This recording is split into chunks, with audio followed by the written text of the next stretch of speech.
Bible గ్రంథ పరిచయం అనగా సర్వే భాగంలో మనం ఉన్నాం. పాత నిబంధన గ్రంథంలో ఉన్న 39 గ్రంథాలను 17:5-17గా విడగొట్టుకున్నాం. మొదటి 17 చరిత్ర అని చెప్పుకున్నాము. అందులో మానవ చరిత్ర ఉంది, ఇశ్రాయేలు చరిత్ర కూడా ఉంది. తర్వాత ఉన్న 5 గ్రంథములు పద్య గ్రంథములు: యోబు, కీర్తనలు, సామెతలు, ప్రసంగి, పరమగీతం. చివరిలో ఉన్న 17 ప్రవక్తల గ్రంథాలు. వాటిలో 5 ప్రవక్తల పెద్ద గ్రంథాలు, 12 ప్రవక్తల చిన్న గ్రంథాలు. ఈరోజు మన ధ్యానం ప్రవక్తల చిన్న గ్రంథాల గురించి. ప్రవక్తల చిన్న గ్రంథాలు. ప్రవక్తల చిన్న గ్రంథాలు 12 ఉన్నాయి. 12 ఏవి అంటే హోషేయ, యోవేలు, ఆమోసు, ఓబద్య, యోనా, మీకా, నహూము, హబక్కుకు, జెఫన్యా, హగ్గై, జకరియా, మలాకి అనే 12 గ్రంథాలు. ఇవి బైబిల్లో ఉన్న వరుస క్రమం. కానీ మన ధ్యానం కొరకై మరొక రీతిగా వీటిని వరుసలో పెట్టబోతున్నాం. మరొక రీతిగా మనం వరుసలో పెట్టబోతున్నాం. అది ఏమిటంటే ఒకసారి మనం చూచి కనుక్కుందాం. హోషేయ గ్రంథం మొట్టమొదటిగానే ఉంది. యోవేలు రెండవది, కానీ మనం తర్వాత పెడుతున్నాం. ఆమోసు మూడవది, హోషేయ కింద పెడుతున్నాం. మనం పెట్టిన వరుస ఏంటంటే హోషేయ, ఆమోసు, మీకా అనే 3 ఒక వరుసలో పెడుతున్నాం. గమనించండి. యోవేలు, హబక్కుకు, జెఫన్యా అనే 3 ఇంకో వరుసలో పెడుతున్నాం. హగ్గై, జకరియా, మలాకి అనే 3 వరుసలో పెడుతున్నాం. ఓబద్య, యోనా, నహూము 3 వరుసలో పెడుతున్నాం. సో 12ని 4 భాగములుగా 4 3 12గా విడగొడుతున్నాం. ఇట్లాగే ఎందుకు పెట్టుకోవాలి?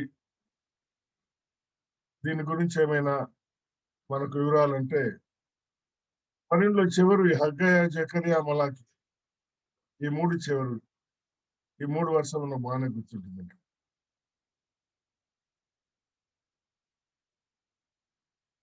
యోనా గ్రంథం. యోనా గ్రంథం ఎవరికి? నినివే రాజుకు, అంటే అన్యులకు. నహూము గ్రంథం అది కూడా నినివే రాజుకి, అన్యులకు. ఉపద్య గ్రంథం ఎదోమీయులకు, వీళ్ళు అన్యులే. సో అన్యులైనటువంటి వారికి రాసిన గ్రంథాలు 3, ఆ 3 ఒక వరుసలో పెట్టుకుంటున్నాం. చూసారా? అన్యులకు ముందుగా ప్రక్కన పెట్టేసేయండి, 3 ఒక వరుస. తర్వాత హగ్గై, జకరియా, మలాకీలు అవి యూదా వరకే, లాస్ట్ లో ఉన్నాయి, అదొక వరుస. ఈ 3 కాకుండా ఇంకా 6 గ్రంథాలు ఉన్నాయి. 6 పెద్దవి అంటే 14 అధ్యాయాలు, తర్వాత 9 అధ్యాయాలు, 7 అధ్యాయాలు కలిగినట్టు ఈ 3 పెద్ద గ్రంథాలు అన్నమాట. పెద్దవాటిని 3ని ఒక వరుసలో పెట్టుకోండి. చిన్నవి యోవేలు, హబక్కుకు, జెఫన్యాలు, ఇవి 3 అధ్యాయాలు కలిగినవి. 3 అధ్యాయాలు కలిగినవి పెద్దవి. చివరి 3 హగ్గై, జకరియా, మలాకి అన్యులకు 3. ఇట్లా పెట్టుకున్నప్పుడు మనకు ఈ 12 గ్రంథములను విడగొట్టడానికి అనుకూలమైనటువంటి వాతావరణం మనకు కనిపిస్తుంది. ఆ భాగానికి మళ్ళా వద్దాం. ముందుగా ప్రవక్తల చిన్న గ్రంథంలో పరిచయాల గురించి చూద్దాం. ఇశ్రాయేలు వారు 12 గోత్రాల వాళ్ళు, మనకు తెలుసు కదా. వారిని మొట్టమొదటిగా సౌలు గారు పరిపాలించారు. తర్వాత దావీదు గారు సుమారు 1000 ఏళ్ల పరిపాలించాడు. 1000 నుంచి 1010 నుంచి 970 వరకు. తర్వాత కుమారుడైన సొలొమోను రాజు గారు 970 నుంచి 930 దాకా పరిపాలించాడు. సొలొమోను గారి కుమారుడైన రెహబాము 930లో రాజ్యానికి వచ్చాడు, కానీ తన కాలంలో 12 గోత్రాల 2 ముక్కలైనాడు. యూదా బెన్యామీన్ వాళ్ళు ఒక భాగంగాను, వీళ్ళు యూదా వారు అని పిలువబడ్డారు. మిగిలిన 10 గోత్రముల వాళ్ళు ఎక్కువ మంది వాళ్ళే కాబట్టి ఇశ్రాయేల్ అని పిలువబడ్డారు. ఈ యూదా వారు అని పిలువబడిన వారిని 20 మంది రాజులు పరిపాలించారు. 930 నుంచి 586 దాకా. వీళ్ళలో 8 మంది మంచివాళ్ళు, 12 మంది చెడ్డవాళ్ళు. మిగిలిన 10 గోత్రాల వారిని 19 మంది రాజులు పరిపాలించారు. వీళ్ళందరూ విగ్రహారాధకులే. అంచేత దేవుడు 721లోనే వీళ్ళని అష్షూరు చెరకు పంపించాడు. నేటి వరకు తిరిగి రాలేదు. మన రాజులందరూ చెడ్డ, ప్రజలందరూ చెడ్డ. యూదా వారిని పరిపాలించిన 20 మందిలో 8 మంది మంచివారు కాబట్టి మరికొంత కాలము దేవుడు వారికి అవకాశం ఇచ్చాడు. అంటే 727 తర్వాత 586 దాకా. 586లో అసలు రాజ్యమును ఇశ్రాయేలు వారు చేత పరిపాలించలేకుండా అన్యుల చేతికి అప్పగించాడు అనమాట. మొట్టమొదటిగా బబులోనీయులకు అప్పగించాడు. బబులోనీయులు 5 మంది రాజులు. నెబుకద్నెజరు మొదటివాడు 45 ఏళ్లు పరిపాలిస్తాడు. చివరివాడు బెల్షస్సర్ 20 ఏళ్లు పరిపాలిస్తాడు. 45, 20, 65. మధ్యలో ఉన్న ముగ్గురు 5 సంవత్సరాలు. 65 ప్లస్ 5, 70 సంవత్సరాలు వారు పరిపాలిస్తారు. 1606 నుంచి 536 వరకు అన్నమాట. ఆ తర్వాత ఆ దినాల్లో దేవాలయం పడగొట్టబడుతుంది. యెరూషలేము పట్టణ ప్రాకారం పడగొట్టబడి కాల్చబడుతుంది. కూలిపోతుంది అన్నమాట. తర్వాత ఎజ్రా గ్రంథంలో 536 తర్వాత దేవుడు దేవాలయాన్ని కట్టిస్తాడు. నెహెమ్యా గ్రంథములో క్రీస్తుపూర్వం 445లో పట్టణ ప్రాకారాన్ని దేవుడు కట్టిస్తాడు. ఈ చిన్న సంగతులు మన మనసులో ఉండాలి. యూదా వారిని దేవుడు శిక్షించే సమయంలో, తర్వాత 10 గోత్రముల ఇశ్రాయేలు వారిని శిక్షించే సమయంలో 2, 3 అన్ని రాజులు కూడా మనకు ప్రస్తావనకు వస్తారు. మనం ఇందాక చూస్తున్నాం కదా, అన్ని రాజులు ఎవరు అంటే ఎదోమీయులు ప్రస్తావనకు వస్తారు. ఎందుకు ప్రస్తావనకు వస్తారు ఎదోమీయులు అంటే, యూదా వారిని శిక్షించడానికి బబులోను రాజు వస్తుంటే ఎదోమీయులు, నిజానికి ఎదోం అంటే ఎవరు? ఏశావు సంతానం. ఇశ్రాయేలు అంటే ఎవరు? యాకోబు సంతానం. అంటే ఎదోమీయులు ఎవరంటే అన్నదమ్ములే అన్నమాట వరుస. మరి తమ్ముడైన యాకోబు సంతానం శిక్షించబడుతూ నెబుకద్నెజరు గారి చేతికి అప్పగించబడుతూ ఉంటే అన్న ఏం చేయాలి? తమ్ముడి పక్షంగా ఉండాలనా, శత్రు రాజు పక్షంగా? అంటే ఎదోమీయులు బబులోను రాజు అయిన నెబుకద్నెజరుకు సాయం చేశారు. అన్నదమ్ములు సామాన్యంగా పుట్టుకతో అన్నదమ్ములే కానీ పెరిగితే దాయాదులు అవుతారని ఉందే. అంత ఎదోమీయులు నెబుకద్నెజరుకు సాయం చేస్తే దేవుడు, ఎదోమీయులారా నేను మిమ్మల్ని శిక్షించబోతున్నాను. సోదరులైనటువంటి ఇశ్రాయేలు పక్షులకు మీరు సాయం చేయాలి కదా, లేదు కాబట్టి మిమ్మల్ని శిక్షిస్తాను, కొంతకాలం అవకాశం మీకు ఇస్తాను అని దేవుడు వారికి కొంతకాలం అవకాశం ఇచ్చి క్రీస్తుశకము 1000వ సంవత్సరం దాకా అవకాశం ఇచ్చాడు. ఆ తర్వాత మహమ్మదీయులు వారిని విషపరుచుకొని సంపూర్తిగా మహమ్మదీ మతం దించేశారు. ఎదోము యొక్క సంతానం కానీ వంశం కానీ లేకుండా అయిపోయారు. ఎదోము వంశము అక్కడికి పతనమైపోయింది, అంతమైపోయింది. కనుక దేవుడు శిక్షిస్తాడా? శిక్షిస్తాడు. అయితే దీర్ఘకాలము ఆయన ఆలోచించి శిక్షిస్తాడు అన్నమాట. అవకాశం ఇచ్చి శిక్షిస్తాడు. ఎదోమీయులు వారికి అవకాశం ఇచ్చాడు. హేరోదు రాజు ఉన్నాడే ఎదోమీయుడే అన్నమాట. దేవుడు కొంతకాలం వారికి రాజరికం కూడా ఇచ్చినాడు. ఎటువంటి రాజరికం?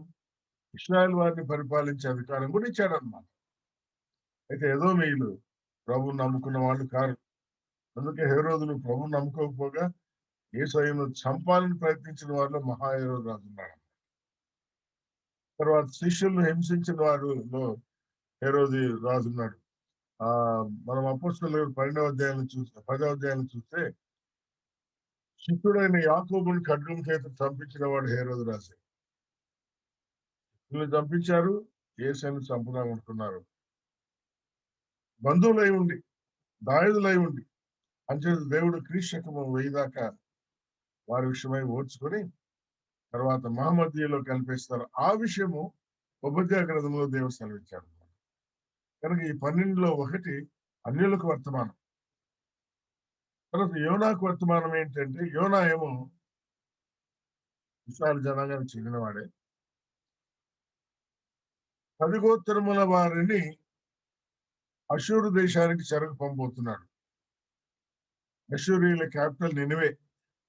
యోనా 10 గోత్రాల వారిని నేను అష్షూరు చెరకు పంపిస్తాను. నువ్వు వెళ్ళి అష్షూరు రాజుకు మారు మనసు, మంచి మనసు వచ్చేటట్టుగా రాజుకు ప్రజలకు ప్రకటించమని చెప్తే ఈయన పోకుండా తిరగబడతాడు. యోనా గ్రంథం మనకు తెలుసు. అయితే దేవుడు మళ్ళీ ఆయన మార్చి పంపిస్తాడు. యోనా వెళ్ళి చెబితే అష్షూరు రాజు ప్రజలు మారు మనసు పొందుతారు. ఇక ఆ రాజు చనిపోయిన తర్వాత మరలా వచ్చిన రాజులు కఠినులై దేవుడు 10 గోత్రముల వారిని అష్షూరీయుల చెరకు అప్పగిస్తే 10 గోత్రముల వారిని హింసించినారు.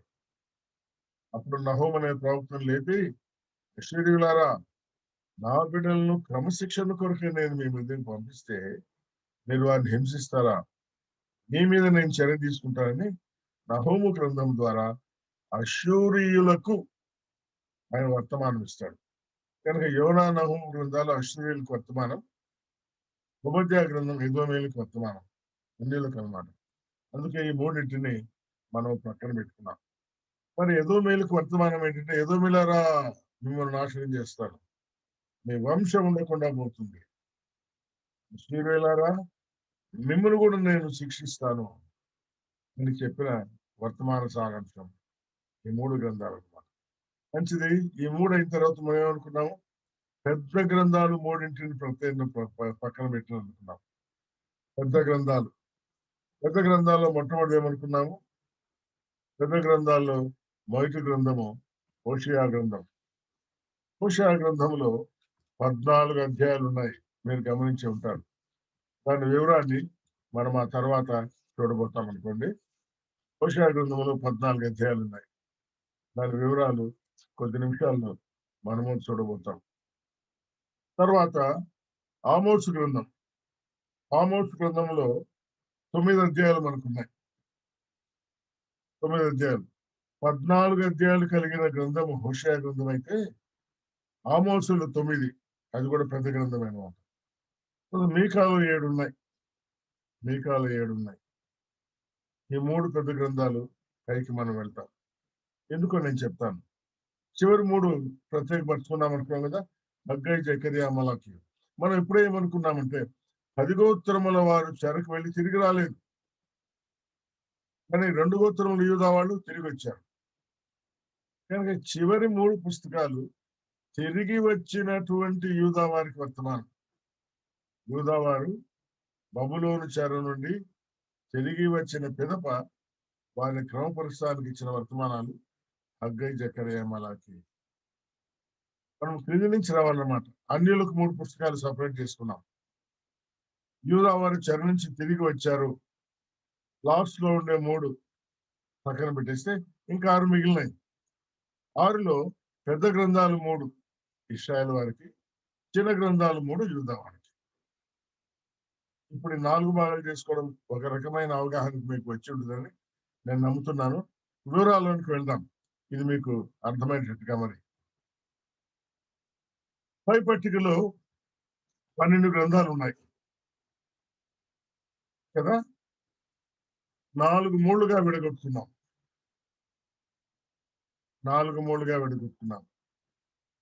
రెండవ భాగంలో యోవేలు, హబక్కూకు, జెఫన్యా అనే 3 గ్రంథాలు చిన్న గ్రంథాలు. 3 అధ్యాయాలే ఉన్నాయి. తర్వాత మనం చూస్తాం.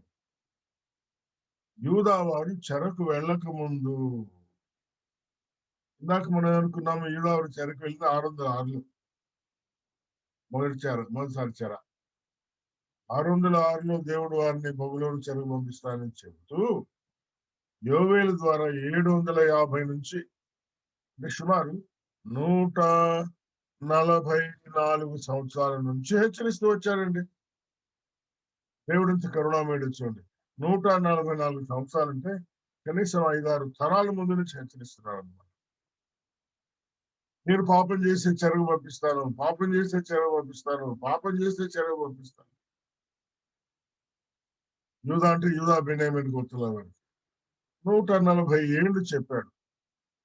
ఆ తర్వాత జెఫన్యా ద్వారా ఇంకొక 20 ఏళ్ల ముందు నుంచి చెబుతూ వచ్చాడనమాట. 606కు ముందు 20 ఏళ్ళు అనుకోండి.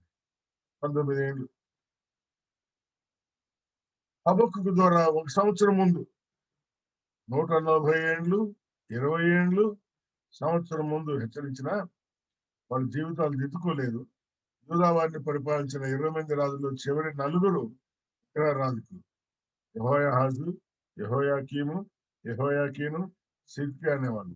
అంచేత నెబుకద్నెజరు రాజును పిలిపించి దేవుడు 70 ఏళ్ల చెరకు వీరిని అప్పగిస్తాను అనే సంగతి ఈ 3 గ్రంథములలో, ఇవి చిన్న గ్రంథాలు, 3 అధ్యాయాలు గల గ్రంథాలు. వారిని హెచ్చరించి తర్వాత చెరకు పంపిస్తాడు. మళ్ళా చెప్తున్నాను, చెర అయిపోయిన తర్వాత తిరిగి వచ్చిన తర్వాత మందిర నిర్మాణ విషయమై హగ్గేని, తర్వాత జకర్యాను పురికొల్పి వాళ్ళిద్దరి ద్వారా మందిర నిర్మాణాలు చేయిస్తాడు. మలాకీ గ్రంథం ద్వారా వాళ్ళ జీవితములను క్రమపరుస్తాడు. పాత నిబంధనలో చివరి గ్రంథం ఇదే. 397 వరకు క్రీస్తు పూర్వం, సుమారు 400 అనుకోండి. క్రీస్తు పూర్వం 400 వరకు ప్రవక్తల గ్రంథాల ద్వారా దేవుడు వారితో మాట్లాడుతూ వాళ్ళ జీవితాలు దిద్దాడండి. ఇప్పుడు 12 అధ్యాయముల గ్రంథముల పూజను మీ మనసు కొంచెం వచ్చి ఉండాలా. మళ్ళీ చూద్దాం. అన్యులకు 3 సపరేట్ చేసేయండి. తర్వాత యూదా వారు చెర నుంచి తిరిగి వచ్చిన తర్వాత లాస్ట్ లో ఉండే 3 హగ్గై, జకర్యా, మలాకీ సపరేట్ చేసేయండి. మిగిలిన 6 పెద్ద గ్రంథాలు అంటే 14 అధ్యాయాలు, 9 అధ్యాయాలు, 7 అధ్యాయాలు కలిగిన వాటిని సపరేట్ చేయండి. మిగిలిన 3 అధ్యాయాలు కలిగినవి. పెద్ద గ్రంథాలేమో ఇశ్రాయేల్ 10 గోత్రాలు కదా వాళ్ళు. 10 గోత్రముల వారికి దేవుడు వర్తమానం ఎప్పటి నుంచి ఇచ్చాడు? 721లో వారిని శిక్షకు పంపిస్తున్నాడు కానీ 721 40 ఏండ్ల ముందు నుంచి హోషేయ ద్వారా మాట్లాడుతున్నారు. 30 ఏండ్ల ముందు నుంచి ఆమోస్ ద్వారా మాట్లాడుతున్నారు. 30 ఏండ్ల ముందు నుంచి మీకా ద్వారా మాట్లాడుతున్నారు. సుమారు 40 ఏండ్ల నుంచి 10 గోత్రాల వారికి హెచ్చరించిన వాళ్ళ రాజులు కానీ ప్రజలు కానీ ఒక్కరు దేవాన్ని పూజించకుండా అందరూ విగ్రహారాధకులు అయిపోయినారు. అందుకని 10 గోత్రముల వారిని అష్షూరుకు చెరకు 2 విడతలుగా 732 721 చెరకు పంపించాడు. వాళ్ళు తిరిగి రాలేదు కదా. యూదా వారు తిరిగి వచ్చిన తర్వాత యూదా వారిని మనం హెచ్చరించాడు. వాళ్ళు తిరిగి రాలేదు కాబట్టి వాళ్ళకి హెచ్చరిక లేదు. మనకి 10 గోత్రముల వారికి 3 గ్రంథాలే ఉన్నాయి. యూదా గోత్రాల వారికి చెరకు వెళ్ళక ముందు 3, చెర నుంచి తిరిగి వచ్చిన తర్వాత 3, అన్యులైన వారికి 3. ఇది 12 గ్రంథముల యొక్క విభజన. బైబిల్ ఉండే క్రమం వేరు. హోషేయ, యోవేలు, ఆమోస్, ఓబద్య, యోనా, మీకా, నహూము, హబక్కూకు, జెఫన్యా, హగ్గై, జకర్యా, మలాకీ అనే క్రమంలో ఉన్నాయి. అయితే ధ్యానం చేసుకోవాలంటే ఈ క్రమంలోనికి రావాలి. ఈ క్రమంలోనికి వచ్చిన విధానం ఇంకొకసారి చెప్పి నేను ముందుకెళ్తాను. అన్యులైన వారికి రాసిన 3 గ్రంథాలు సపరేట్ చేసేస్తాను. యూదా వారు చెర నుంచి తిరిగి వచ్చిన తర్వాత చివరి 3 గ్రంథాలు హగ్గై, జకర్యా, మలాకీ సపరేట్ చేసేద్దాం. మిగిలిన 6 గ్రంథాల్లో చెరకు వెళ్ళక ముందు ఇశ్రాయేల్ వారికి 3, యూదా వారికి 3. అందులో పెద్ద గ్రంథాలు హోషేయ 14 అధ్యాయాలు, ఆమోస్ 9 అధ్యాయాలు, మీకా 7 అధ్యాయాలు. ఇవి ఇశ్రాయేల్ వారు చెరకు వెళ్ళక ముందు. చిన్న చిన్న గ్రంథాలు యోవేలు, హబక్కూకు, జెఫన్యా 3 అధ్యాయాలే. ఈ 3 యూదా వారు చెరకు వెళ్ళక ముందు. యూదా వారు చెరకు వెళ్ళక ముందు అంటే సుమారు 240 ఏండ్ల నుంచి వారిని హెచ్చరిస్తున్నాడు. 20 ఏళ్ల నుంచి జెఫన్యా ద్వారా, 1 సంవత్సరం ముందు హబక్కూకు ద్వారా. ఎంత హెచ్చరించినా వారి చివరి 4 రాజులు విగ్రహారాధకులు కాబట్టి బబులోను చెరకు 70 ఏళ్ల కాలం పంపించారు. ఇశ్రాయేల్ వాళ్ళు 19 మంది రాజులు విగ్రహారాధకులే, ప్రజలు విగ్రహారాధకులే. ఎందుకంటే యెరోబాము ఏం చేశాడు? దానిలో ఒకటి బేతేల్లో 2 దూడలు పెట్టి వీటిని పూజించుకోండి, దూరం మనుషులేమో ఎక్కడ పోతారులే మీరంటే ప్రజలందరూ అట్లా చేసినారు. దూరమైన యెహోవా మందిరానికి వెళ్ళాలన్నా వద్దా? ఈ రోజుల్లో కూడా దూరం అని మందిరానికి రాని వాళ్ళు ఉన్నారే, గుర్తుంచుకోండి. దూరం అని వాళ్ళు యెహోవా మందిరానికి వెళ్లకుండా వాళ్ళ ఆరాధన క్రమం మార్చబడినప్పుడు దేవుడు వారిని శిక్షించాడు, అశ్షూరు పంపించాడు. ఇప్పటికి కూడా తిరిగి రాలేదు వాళ్ళు. ఈ చిన్న తలంపులతో ఈ 12 గ్రంథముల ధ్యానంలోకి వెళ్ళడానికి మనం ప్రయత్నం చేద్దాం.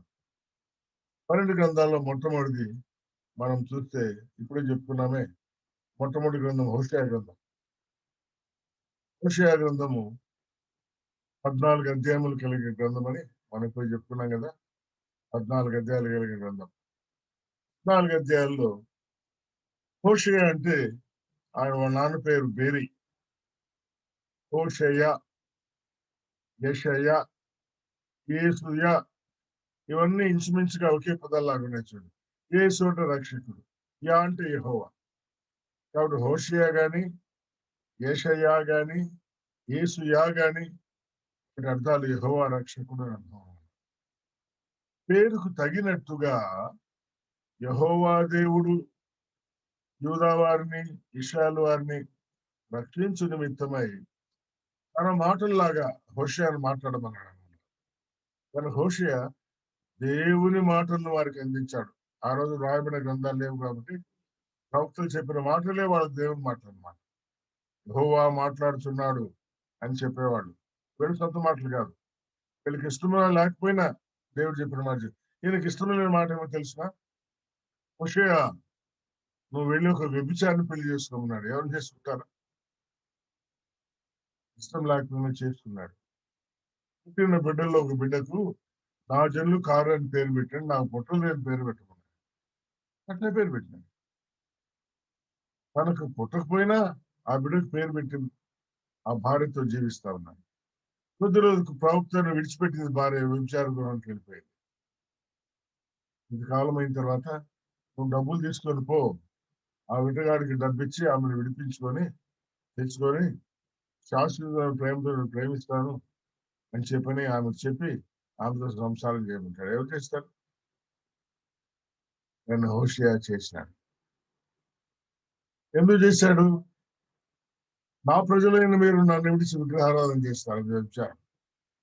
నేను మళ్ళా మీ దగ్గరికి వచ్చి ఆ వ్యభిచారం చేస్తున్న స్థితిలో నుంచి నిన్ను విడిపించుకొని నాకు నేను ఖర్చుగా పెట్టుకొని విడిపించుకొని మళ్ళా నా భార్యగా చేసుకుంటాను. శాశ్వతమైన ప్రేమతో నిన్ను ప్రేమిస్తున్నాను. ఇర్మియా చదువుకుంటామే 31:3. కనుక దేవుని ప్రేమ శాశ్వతమైంది. అందుకే దాన్ని అగాపే ప్రేమ అన్నాం. మనం ప్రేమించినా ప్రేమించకపోయినా. హోషేయ మనిషిని ప్రేమించడం లేదు. ఎంతసేపు వేరే వాడిని విటగాన్ని ప్రేమించి వెళ్ళిపోయింది. తరకాలంలో కూడా పుట్టలేదు నాకు పేరని అమ్మి లోమి అని పేరు పెట్టమన్నాడు. నాకు పుట్టలేదు, నా జన్మ కాదు అని పేరు పెట్టమన్నాడు. ఇట్లా పెట్టాడు. విడిచిపెట్టి వెళ్ళిపోయింది. 2వ అధ్యాయంలో మనం చూస్తాం. 3వ అధ్యాయంలో డబ్బిచ్చి కొనుక్కోమని అనుకుంది. కనుక వాళ్ళకి ఇష్టమైనా లేకపోయినా దేవుడు చెప్పిన మాటను నెరవేర్చిన విధానం అయితే బాగుంచాడు. కనుక ఈ 14 అధ్యాయాలలో ఇశ్రాయేల్ పాపం గురించిన వివరాలు మొదటి 7 అధ్యాయాల్లో ఉన్నాయి. మరి దేవుడు ప్రేమ కలిగిన వాడు కదా. ఈ ప్రేమ కలిగిన వాడు శిక్షించడా? క్రమశిక్ష చేస్తాడు. దేవుని క్రమశిక్ష ప్రేమించి మళ్ళా నేను సమకూర్చుకుంటాను. విషయాలు వారిని సమకూరుస్తాడా? సమకూరుస్తాడండి. 7 ఏండ్ల శ్రమలు మహాశ్రమల కాలాన్ని సమకూర్చి ఆ తర్వాత 1000 ఏండ్లు ఆయన వారిని పరిపాలన చేయబోతున్నాడు. ఈ సంగతులన్నీ చిన్న గ్రంథమైన 14 అధ్యాయాలు కన్నా హోషేయ గ్రంథం అని చెప్పాడు.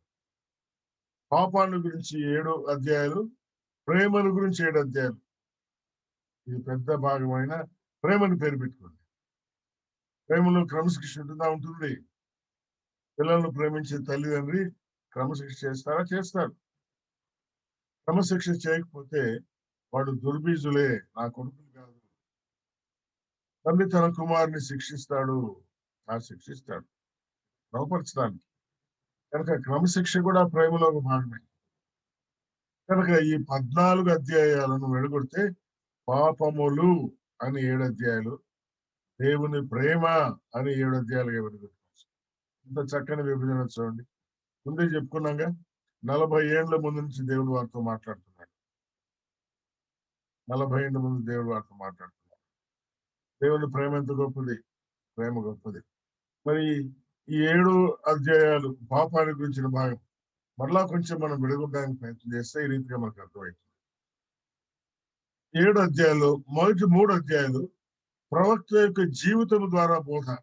ఇప్పుడే అనుకున్నాం కదా, ప్రవక్తను వ్యభిచారిని పెళ్లి చేసుకున్నాడు.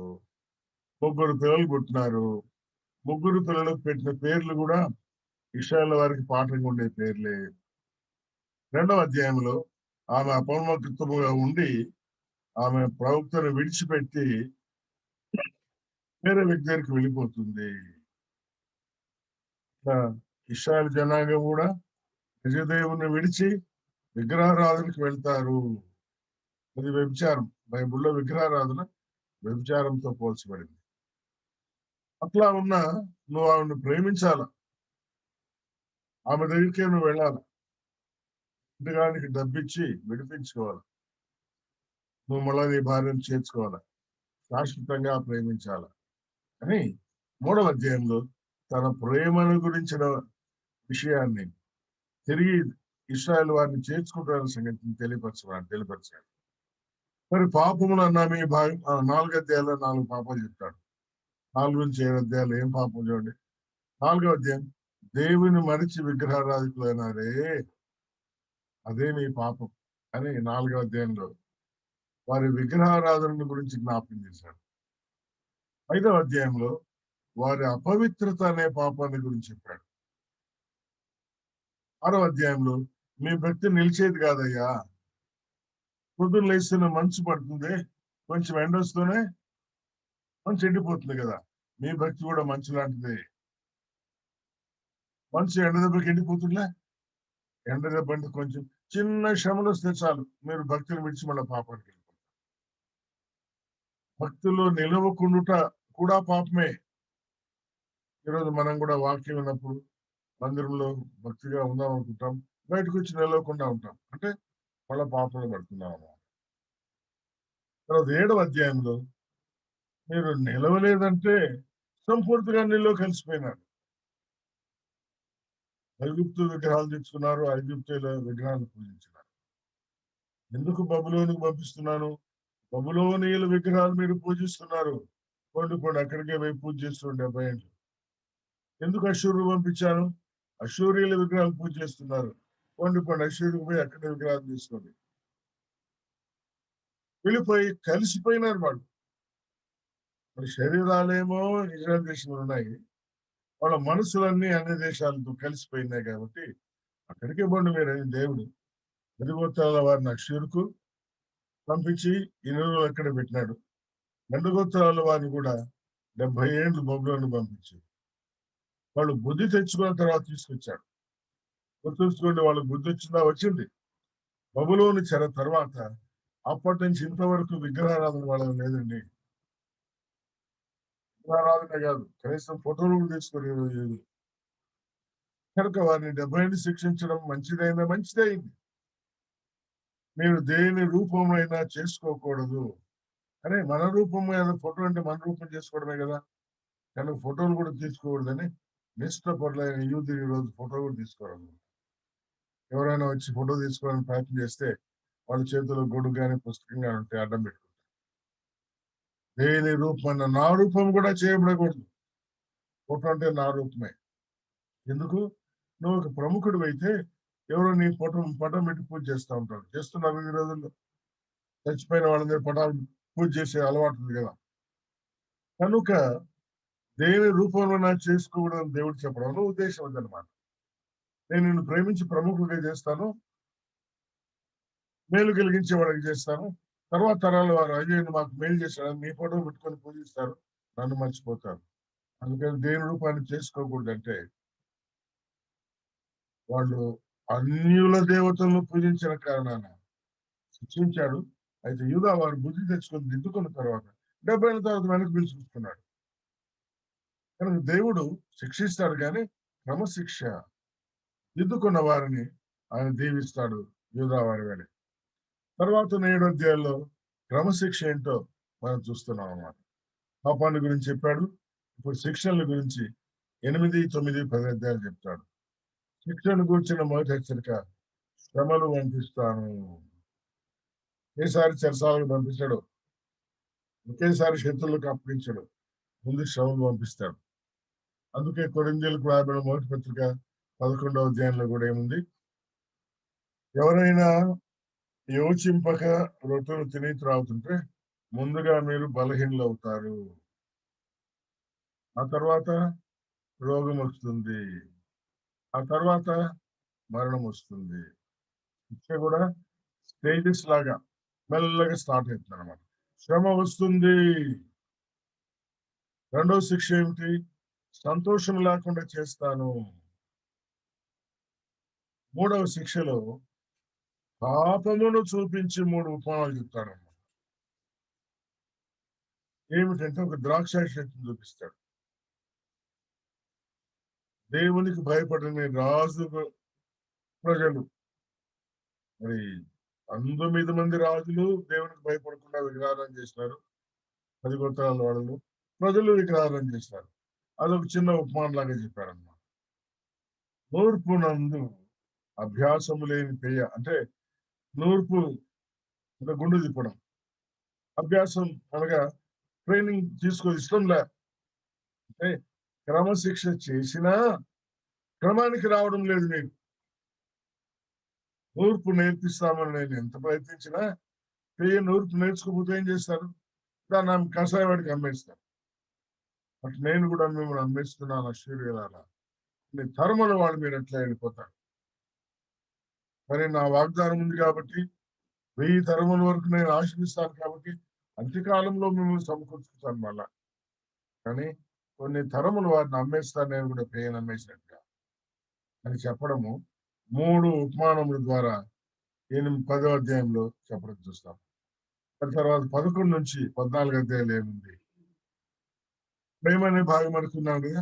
అవిధేయులైన ఇశ్రాయేలు వారి పట్ల దేవుని ప్రేమను గురించిన 3 ఉపమానాలు 11, 12, 13 అధ్యాయాలు చెప్పారు. పరుడైన ఇశ్రాయేలు గురించిన ఉపమానం, గాలిని మేయవాడైన ఎఫ్రాయిం. ఎఫ్రాయిం తిందామని పోయి గాలి తింటా ఉన్నాడు. గాలి తింటే మేము వాళ్ళ భక్తిని గురించి, మీ భక్తి ఉదయం కనపడం మేఘం లాంటిదే. ఏమైతుంది? కొంచెం ఎండ వస్తేనే కాలిపోతుంది. అయ్యో, ఇంత బలహీనులే మీరు అని వాళ్ళని పట్ల తన ప్రేమను కనపరుస్తున్నాడు.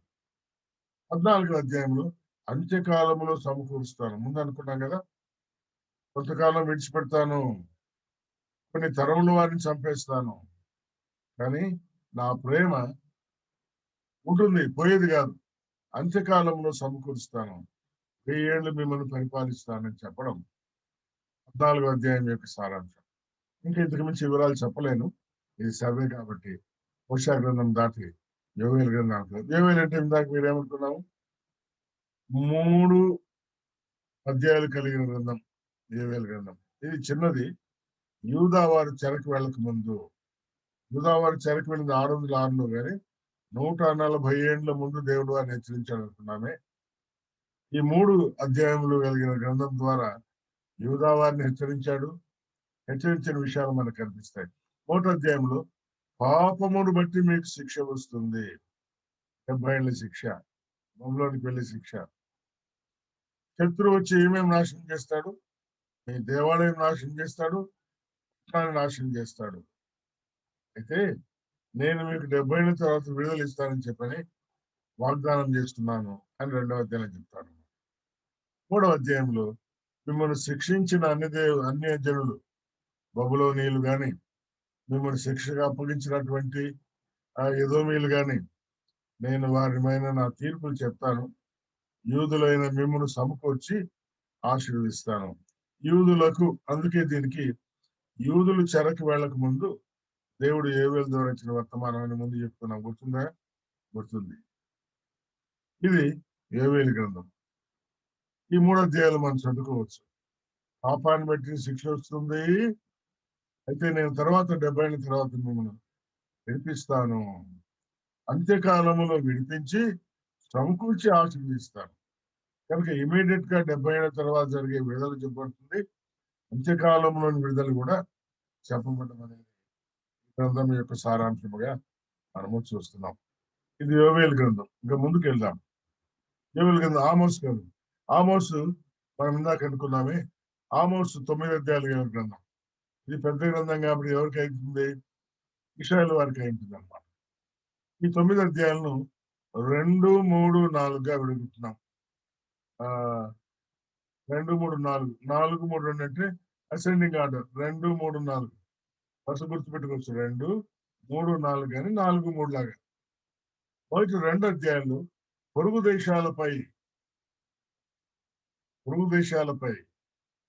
యూదాపై, ఇశ్రాయేలుపై రాని శిక్ష.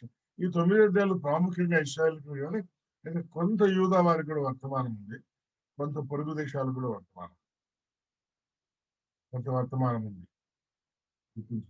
కనుక ఆమోస్ గ్రంథంలో ఎక్కువ ఇశ్రాయేలుకే, కొద్దిగా యూదా వారికి, కొద్దిగా పొరుగు దేశాలు కొద్దిగా ముందు చెప్తాడు, యూదా వారికి ముందు చెప్తాడు, తర్వాత ఇశ్రాయేలు. పొరుగు దేశాలు మొదటి అధ్యాయం, యూదా వారిని కొంచెముగా చెప్పి ఇంకా ఇశ్రాయేలు వారికి వెళ్ళిపోతాడు. కనుక 2 అధ్యాయాల్లో శిక్ష ఏమిటో చెప్పాడు. తర్వాత 4 అధ్యాయాల్లో శిక్ష ఎందుకు వస్తుంది, పాపాన్ని బట్టి శిక్ష వస్తుందని ఆలోచించవలసిన 4 ప్రసంగాలు చేస్తాడు దేవుడు వర్తమానాలు చేస్తాడా? 1 కాదు 4 చేస్తాడు. 3, 4, 5, 6 అధ్యాయాలు చేస్తాడు అన్నమాట. 4 ప్రసంగాల ప్రాముఖ్యం. కొద్దిమందికి ఒక ప్రసంగం వింటానే అయిపోతుంది. ఈరోజు 4 ప్రసంగాలు వినాలనుకోండి, పొద్దున్న 8 గంటల మీటింగ్ పెట్టుకొని గంట 4 గంటలు, మధ్యలో 10 నిమిషాలు, 10 నిమిషాలు అంటే 5 గంటలు వరుసగా కూర్చోగలమా? కూర్చొని వినాల. దేవుడు ఈ 4 వర్తమానాల ద్వారా పాపాన్ని బట్టి మిమ్మల్ని శిక్షించబోతున్నాయని చెప్పాడు. మరి చివరి 3 అధ్యాయాలు ఏమిటి? శిక్షను గురించిన 5 దర్శనాలు కండ్లారా చూపిస్తాడు. మిడతలు వస్తాయి, ఇకలు ఏం చేస్తాయి? సమూలనాశనం చేస్తాయి. వేసవి కాలంలో పండ్ల ఎట్లా ఉంటుంది? ఎండిపోయింది. బలిపీఠంపై నిలిచిన యెహోవా దేవుడు బలిపీఠం మీద ఉండి వారిని శిక్షిస్తానని వర్తమానం చెప్పాడు. ఇది చివరి 3 అధ్యాయాల్లో శిక్షణ గురించిన 5 దర్శనాలు చూపిస్తాడండి. వర్తమానాలు ఏమో 4, కండ్లకు కట్టినట్టుగా చూపించడమేమో 5. ఇంత చెప్పినా 10 గోత్రాలు ఇశ్రాయేలు వారికి మారుమనసు రాలేదు కాబట్టి మన అశ్షూరు చెరకు పంపించడం అనేది జరిగింది. ఉపధ్య అంటే ఎవరికి అనుకున్నాము? ఎదోమీయులకు. ఎందుకు ఎదోమీయులు? యేసయ్యను చంపుదామనుకున్నారు. తర్వాత హేరోదు రాజు యాకోబును చంపించాడు. మిగిలిన అనేక సార్లు హింసించారు కాబట్టి ఒక 1000 ఏళ్ళు దేవుడు కనిపెట్టుకొని ఎదోమీయులను సంపూర్తిగా మహమ్మదీయులుగా మార్చేసినాడు. క్రీస్తుశకము 1000లో ఇప్పుడు ఎదోము సంతానమే లేదు, మహమ్మదీయులే. అరాఫత్, కాసర్ అరాఫత్ ఉన్నాడు, చనిపోయాడు కదా. అరాఫత్ గారు ఎదోమీయుడు అంటే అరబీయుడిగా మారిపోయిన వాడు. అంటే ఏషావు సంతానమే అనమాట. ఇశ్రాయేల్ వారిని చివరి దాకా హింసించి ఇస్రాయల్ దేశాన్ని రూపుమాపు చేస్తానని అన్నాడు కానీ అయితే ఇప్పుడు అరాఫత్ దేశమే లేకుండా అయిపోయింది. దేవుడు ఆ రీతిగా వారిని శిక్షించాడు. యోనా గ్రంథం మనకు తెలుసు. 10 గోత్రాల వారిని నినివేకు నేను శిక్షించడానికి అశ్షూరీయులకు అప్పగించబోతున్నాను, నువ్వు వెళ్ళి ఆ రాజుకు వర్తమానం చెప్పి రాజును ప్రజలను సిద్ధపరచమంటే ఈయన పోకుండా అడ్డం తిరుగుతాడు. నినివేకు పోమంటే తర్షీషుకు ప్రయాణం అయిపోతాడు. నినివే 500 కిలోమీటర్ల దూరము, తర్షీషు 2000 కిలోమీటర్ల దూరం. దేవుడు యోనాను ప్రేమించి డబ్బిస్తే దండిగా ఒకవేళ నినివే ఛార్జీలమైన చిన్న నినివే పోయిండేవాడు. డబ్బు దండిగా ఉంది కదా, తర్షీషుకు 2000 కిలోమీటర్లకు డబ్బు కట్టేసి టికెట్ కూడా కొనుక్కుంటాడు. దేవుడు డబ్బు ఇటు వృధా చేస్తాడు. కానీ దేవుడు యోనాను వారికి మన్నించడానికి తుఫాను పంపించడం, నావికులందరినీ భయపెట్టడం, సృష్టిని, సముద్రాన్ని కలత చెందించడం, వాళ్ళకు భక్తుని దారి తీసుకురావాలంటే దేవుడు ఇన్ని ప్రయత్నాలను చేస్తాడన్నమాట. 2వ అధ్యాయంలో పశ్చాత్తాపం ప్రార్థిస్తాడు. 3వ అధ్యాయంలో ప్రకటిస్తాడు. 4వ అధ్యాయంలో యోనా ఆ దేశపు ప్రజలు రాజు మారుమనసు పొందితే యోనా కష్టమైతుంది. కానీ దేవుడు యోనాకు బుద్ధి చెప్తాడు. యోనా చివరిలో బుద్ధి తెచ్చుకుంటాడు లేండి. అందుకే యోనా గ్రంథం బైబిల్లో చేర్చబడింది. కనుక యోనా గ్రంథం ఎవరికి? అన్యులైనటువంటి అషూరు ప్రజలకు, అషూరు రాజుకు. ఎందుకు? నా బిడ్డలు వస్తారు, వారిని సరిగా చూసుకోవాలి. సరిగా చూసుకోలేదు కాబట్టి నహూము గ్రంథం ద్వారా శిక్షిస్తానని దేవుడు వారికి వర్తమానం చెప్తాడు. మీకా గ్రంథం ఎవరికి? మీకా గ్రంథం 10 గోత్రాల విషయాలు వారికి. 7 అధ్యాయాలు ఉన్నాయి కదా, 2, 3, 2, 7గా పెట్టచ్చు. మొదటి ప్రకటన సకల జనుల మీద శిక్ష వస్తుంది. 2వ అధ్యాయం ఇశ్రాయేలులారా శిక్షలు మీకే. యూదా వారికి కూడా తాత్కాలిక శిక్షలు వస్తాయి, అన్యులకు శిక్షలు వస్తాయి. అంటే ఎక్కువగా మీకే అని ఇశ్రాయేలు వారికి వర్తమానం చెప్పడం 2వ అధ్యాయంలో ఉందన్నమాట. తర్వాత 3, 4 అధ్యాయాల్లో 2 ప్రకటనలు ప్రధానులకు, అధిపతులకు. ఎప్పుడైనా ప్రధానులు, అధిపతులు దారి తప్పి ప్రజలను దారి తప్పిస్తారు. ఒక అధిపతులు, ప్రధానులకే ఎక్కువ పాపం, వాళ్ళని గద్దిస్తాడు. తర్వాత మెస్సియాగా రాజ్యం చేస్తానని, పరిపూర్ణమైన మెస్సియాగా నేను వస్తానని ఆయన చెప్పడాన్ని మనం చూస్తాం. అని మొదలు పెట్టుకోవచ్చు. 6, 7 అధ్యాయాల్లో 3వ ప్రకటన దేవుని యొక్క నమ్మకత్వము, ఆ తర్వాత దేవుని మీద నిరీక్షణ ఉంచాలనే సంగతిని చెప్పడం మనం చూస్తాం. నహూము అంటే ఇందాక అనుకున్నాగా నినివే పట్టణస్తులకు శిక్షిస్తానని చెప్పడం. హబక్కూకు అంటే దేవుడు యూదా వారిని చెరకు పంపించక ముందు 3 అధ్యాయం ద్వారా దేవుడు వారితో మాట్లాడతాడు. హబక్కూకు ప్రార్థనాపరుడు. యూదా వారికి నష్టం కలుగుతుంటే ప్రార్థించాడు. ఎందుకు ప్రభువా కల్దీయులు మాటి మాటికి కష్టపెడుతున్నారంటే, మరి మీ యూదా వారు పాపం చేస్తున్నారు కదా అని దేవుడు జవాబు చెప్తాడు. మరి పాపం చేస్తా ఉంటే నువ్వెందుకు ఊరుకున్నావు? నేను శ్రమలు పంపించి వారిని క్రమపరుస్తాను. 2వ అధ్యాయంలో చెప్తాడు. 3వ అధ్యాయంలో దేవుణ్ణి స్తుతిస్తాడు హబక్కూకు. మీ ప్రేమ ఎంత గొప్పది, మీరు శిక్షిస్తారనుకున్నాను, మీది క్రమశిక్షే, అంత్యకాలంలో మమ్మల్ని మీరు దీవిస్తారు. కాబట్టి ఆ ఆ మంచి పాట పాడతాడు అనమాట. మాకు ఏమి లేకపోయినా యెహోవా యందు మేము ఆనందిస్తాం. పశువులు శాలలో లేకపోయినా, ద్రాక్ష పళ్ళు తోటలో లేకపోయినా, ఏం లేకపోయినా మా దేవుడు నేను ఆనందిస్తామని మంచి పాట పాడతాడు.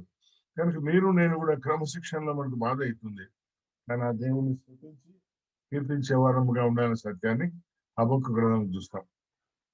జెఫన్యా గ్రంథం ద్వారా కూడా దేవుడు మనతో మాట్లాడతాడు. యూదా నేను తీర్పు తీర్చబోతున్నాను.